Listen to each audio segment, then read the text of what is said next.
Hello everyone, today I'm going to show you how to receive money on your Revolut account. Make sure to watch the video to the end, not to miss any important details, like and subscribe. Now if you or any of your friends haven't downloaded Revolut yet, then you're very lucky because we have a special link offer just for you.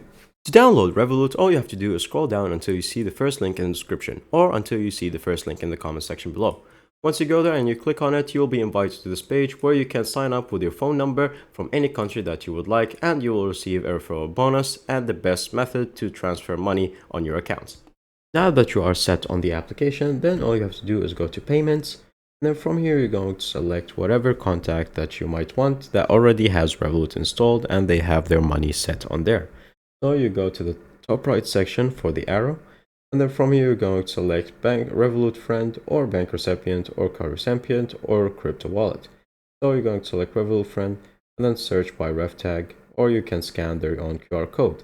Now, if you want to receive money from them, then simply click on it, and then click on request, then type however much money that you would like to request, and send it. That's pretty much it. Thank you guys for watching. See you next time. Bye-bye.